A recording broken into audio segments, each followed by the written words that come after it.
예수님에 대한 나의 고백이라는 제목으로 함께 하나님 말씀 나누도록 하겠습니다. 여러분 혹시 여기 이미지에 나오는 이분 혹시 아시는 분 있으실까요? 딱 보니까 누구 같아요? 뭐 같아요? 직업이 뭔 것 같아요? 의사. 네, 직업이 딱 봐도 의사 같죠? 예. 한국에서도 사실 의사라는 직업은 다들 또 선망하고 또 하고 싶고 뭐 원하는 그런 직업입니다. 요새는 뭐 삼성이랑 SK가 잘 나가서 반도체 공장에 취업하는 것도 의사만큼 이게 뭐 레벨이 높아졌다고 하는데 그래도 여전히 의사는 많은 보수와 또 사람들의 인정까지 함께 받는 존경도 받는 그런 위치에 있어요. 자, 이분도 맞습니다. 이분은 의사예요. 이분은 영어 이름은 켄 정, 한국 이름은 정강조 씨인데 켄 정이라는 분이에요. 이분은 미국의 대학이 4,000개가 넘는데요. 미국 워낙 크잖아요. 미국의 대학이 4,000개가 넘는데 그 중에 순위가 10개, 10위권 안에 드는 듀크 대학이라는 데가 있거든요. 4,000개 중에 10위권 안에 드는 그 듀크 대학, 명문 듀크 대학을 졸업하고 노스캐롤라이나 대학에서 이제 의학 박사 학위를 받은 촉망받는 내과 의사였어요. 부모님 아마 고향이 뭐 대구 뭐 그쪽이었던 것 같아요. 부모님 고향이. 그래서 이렇게 하여튼 의사 되는 거 한국 부모님들이 교육열이 워낙 강하니까 의사 되고 하는 걸 굉장히 자랑스러워했고 사회적으로도 인정받는 위치에 있었어요. 그런데 이분의 내면에는 어떤 마음이 있었냐면 낮에는 이렇게 환자들을 돌보지만 밤이 되면은 이렇게 코미디 클럽 거기에 가가지고 사람들을 재밌게 해주는 거 스탠딩 코미디라고 하죠. 이렇게 서서 막 말하면서 웃기게 하는 거 그런 걸 하면서 사람들을 웃기는 게 자기 너무 좋았던 거예요. 그래서 세상의 눈으로 볼 때는 이해를 못하겠죠. 의사면 그냥 의사로 쭉 살면 되지 왜 밤에는 거기 가서 고생을 하나 그런 생각했는데 이 사람은 결국 의사라는 보장된 자리를 버리고 이제 무대에 올라가서 사람들에게 재미를 주는 그런 선택을 하게 되었다라는 거예요. 남들은 다 너 미쳤구나, 너 정신 나갔구나 그렇게 많이들 비난했어요. 그런데 뭐 이분의 아내가 적극적으로 격려해 주었고 코미디언의 길을 선택하게 됐습니다. 의사라는 직업은 다 안정되어 있고 보장이 다 되어 있어요. 코미디언의 길은 지금 아무것도 보장되어 있지 않아요. 그러나 이분은 자기의 시간표를 따라서 그렇게 선택을 했고 지금은 저기가 여러분 헐리우드 가면 이렇게 손바닥 찍는 거 혹시 그런 거 보신 적 있죠? 그 명예의 길 그래서 헐리우드 스타들이 여기에 이분이 올라갔어요. 켄 정이라고 딱 보이죠? 별표 위에. 그래서 헐리우드에서 지금 가장 이렇게 많은 영향력 있는 그런 한국계 배우로 알려져 있습니다. 많은 사람들이 이분의 연기를 통해 웃음을 보고 있죠. 자, 여러분 오늘 우리가 말씀에도 이 세상의 시간표가 아니라 하나님의 시간표를 따라서 살아가신 예수님의 모습이 기록되어 있어요. 우리 지난주 말씀에 예수님의 친형제들이 예수님을 막 압박하는 내용들이 기록되어 있었잖아요. 그래서 유대인의 명절이 다가오고 있고 많은 사람들이 유대로 모이고 있으니까 형제들이 뭐라고 했어요? 갈릴리에 머물러 있으세요? 아니면 지금 예루살렘으로 올라가세요? 어떻게 얘기했죠 혹시? 네, 형님 예루살렘으로 가셔야죠. 거기서 드러내셔야죠. 이렇게 막 이야기했다는 거예요. 세상의 눈으로 보면 지금이 가장 인기를 얻을 수 있는 좋은 때였거든요. 지금 가셔야죠. 지금 많은 사람들이 예루살렘에 막 몰려와 있었으니까. 그런데 예수님께서는 어떤 선택을 내리셨어요? 사람들이 몰려드는 유대로 가시지 않고 외곽이었던 갈릴리에 그냥 머물러 계시기로 결정했다라는 거죠. 예수님은 갈릴리에 머물러 계셨습니다. 그리고 예수님의 형제들은 그럼 형님 안 가실 거면 우리는 갑니다. 그러면서 이제 먼저 올라갔어요. 자, 우리 10절 말씀 같이 한번 읽어보겠습니다. 시작. 그러나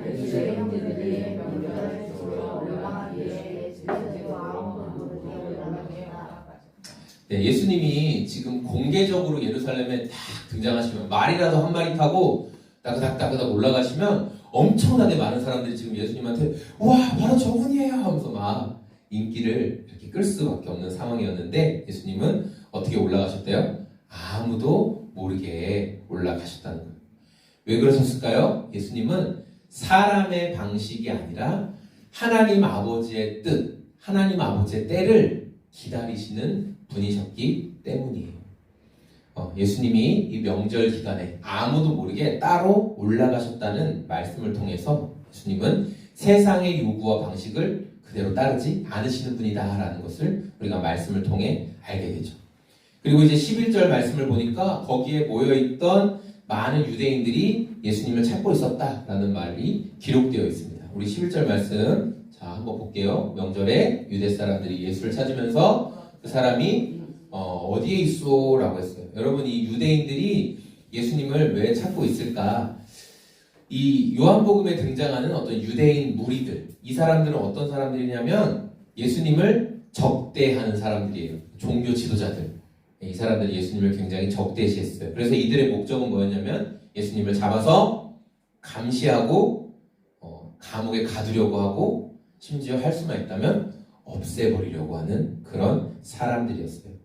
자, 그래서 이 유대의 종교 지도자들이 예수님을 찾을 때는 예수님을 이제 억압하고 감시하려고 하는 게 있었고 또 다른 사람들도 등장하는데 우리 12절에 등장하는 거 12절 같이 읽어보겠습니다.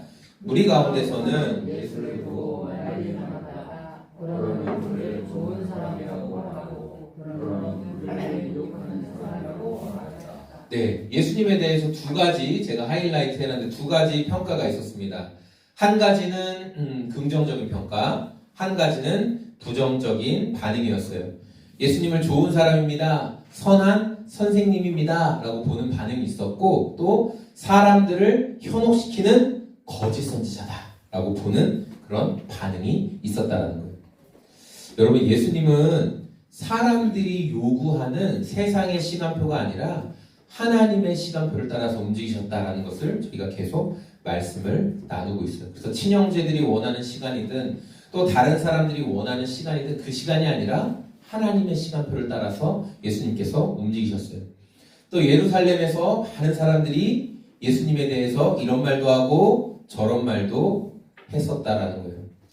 예수님께 많은 관심이 있었다라는 것을 우리가 이 말씀을 통해서 알 수 있죠. 그런데 이 사람들이 드러내놓고 예수님은 좋은 분입니다. 우리가 따라야 할 분입니다. 라든지 또는 아니야 예수는 죽여야 돼 이렇게 막 드러내놓고 하지 않았어요. 그냥 자기들끼리 수군거리면서 이렇게 이야기했다는 거예요. 그들이 왜 그렇게 수군거릴 수밖에 없었냐면 아까 등장했던 유대의 종교 지도자들이 예수님뿐만 아니라 예수님에 대해서 어떤 평가를 내리는 사람들에 대해서도 지금 지켜보고 있었기 때문이에요. 그러니까 이 사람들은 누구예요?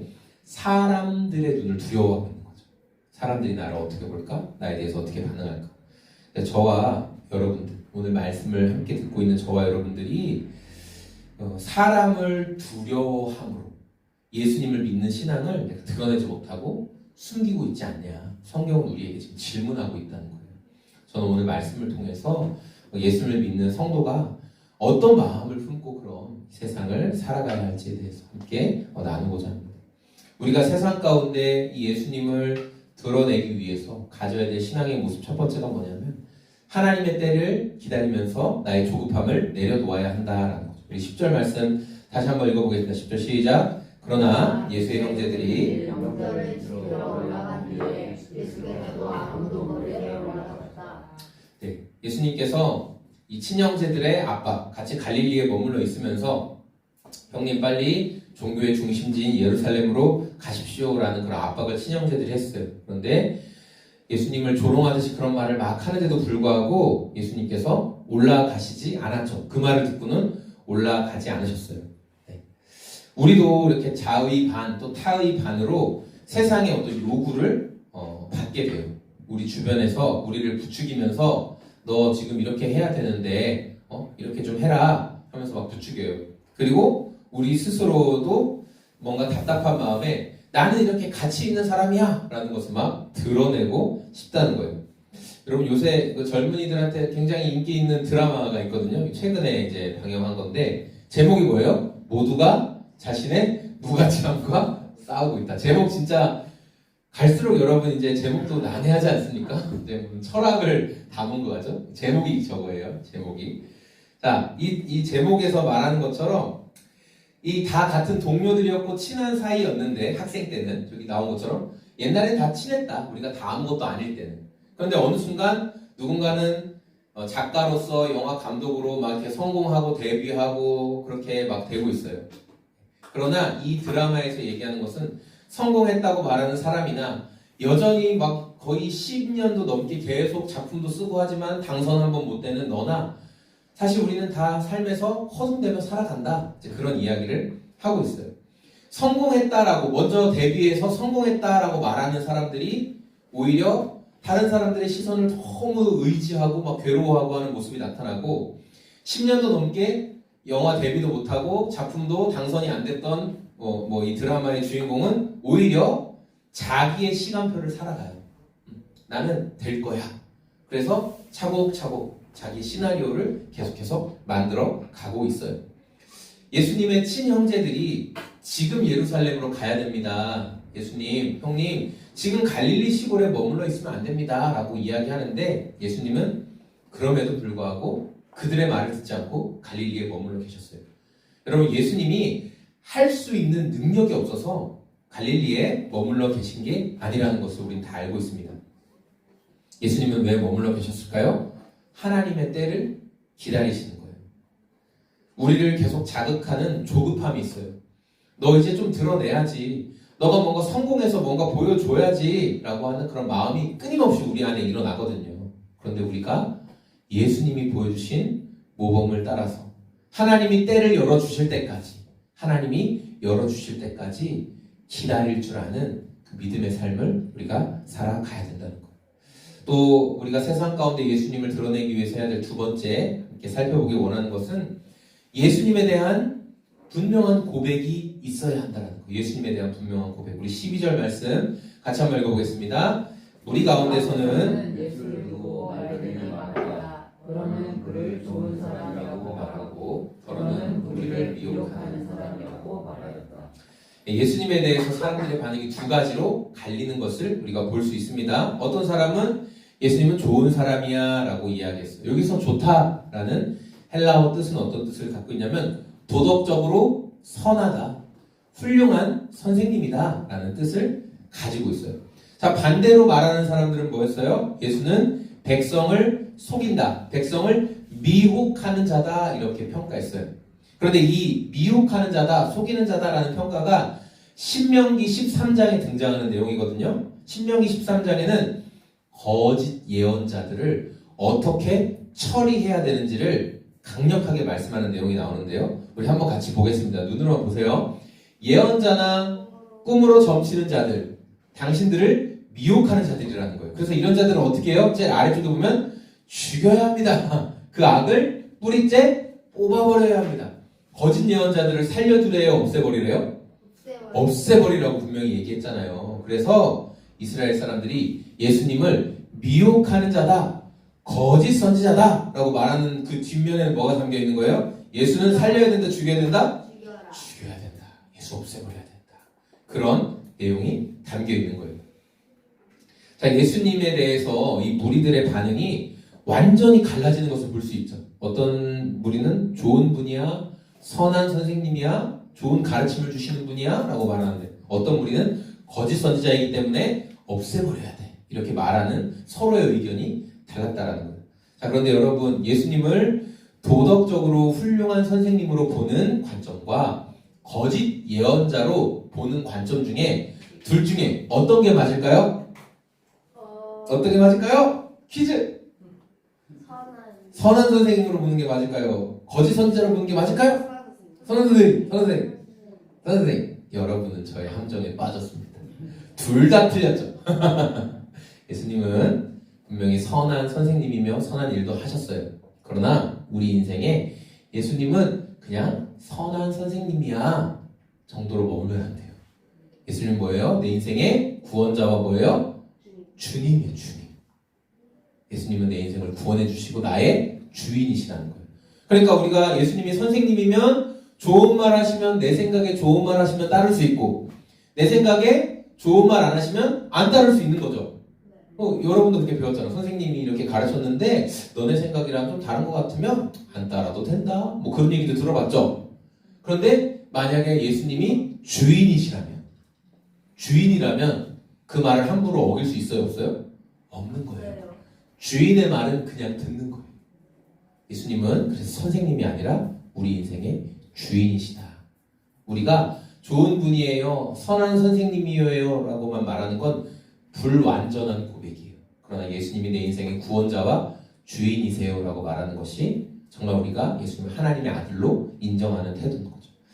여러분 신앙생활 하신 분 중에 이 백문일답이라는 말을 들어보신 분도 있을 거예요. 이 연세 많으신 지금은 돌아가셨죠? 김 CCC 한국 CCC를 만드신 김준공 목사님인데 이 김준공 목사님께서 자신의 신앙을 가장 핵심적으로 요약한다면 백문일답이라는 거예요.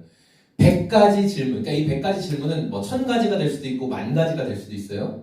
100가지, 1000가지, 10,000가지 질문을 할지라도 모든 답은 오직 예수 그리스도다. 그래서 저기 나오잖아요. 교육의 목표가 누구십니까? 그렇게 외치면 사람들이 예수 그리스도 이렇게 크게 외치는 거예요.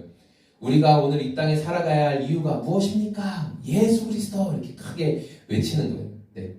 세상에 여러 엄청나게 많은 질문이 있지만 오직 그 한 답은 예수 그리스도시다. 우리 인생에도 많은 질문이 있죠. 저와 여러분의 인생에도 계획대로 안 되고 뜻대로 안 되고 원하는 것을 얻지 못하는 삶을 살아갈 수도 있습니다. 자, 그런데 우리가 그런 상황 가운데서도 오직 우리의 답이 예수 그리스도라는 분명한 답이 있다면 우리는 여러 가지 상황 가운데서도 흔들리지 않을 거예요. 그래서 예수 그리스도 따라서 예수 그리스도. 그러나 예수 그리스도. 우리 안에 정말 예수님이 한 가지 분명한 답이 되어주신다면 내 인생에 지금 막혀있고 나를 괴롭게 하는 많은 문제 가운데 그래도 여전히 예수님이 답이야. 그럼 그분이 답을 보여주실 거라는 거. 예수님을 내 인생의 도우미 정도로 생각하지 않고 또 내가 예수님의 영광을 위해서 살아가는 인생이야. 내 인생을 위해서 예수님이 존재하는 것이 아니라 예수님을 위해서 내가 살아가는 거야 라는 인생의 우선순위가 바뀌면 우리는 삶을 통해 예수님을 반드시 드러내게 될 것입니다. 오늘 말씀을 정리하겠습니다. 예수님은 사람의 반응과 기대에 맞춰서 움직이지 않으시고 하나님의 때를 따라 움직이셨어요. 예수님에 대한 여러 가지 소리들이 있었습니다. 어떤 사람은 좋은 선생님이다. 어떤 사람은 거짓 예언자다. 사람들의 다양한 말이 있었어요. 그런데 성경은 오늘 저와 여러분에게 당신은 예수님에 대해서 어떤 고백이 있습니까? 당신은 예수님을 뭐라고 사람들에게 소개하겠습니까? 라고 우리에게 물어본다는 거예요. 우리가 예수님에 대해서 무엇이라고 고백할 수 있는지 분명한 나의 고백이 있어야 돼요. 예수님은 세상이 원하는 방식이 아니라 하나님의 시간을 따라서 일하셨습니다.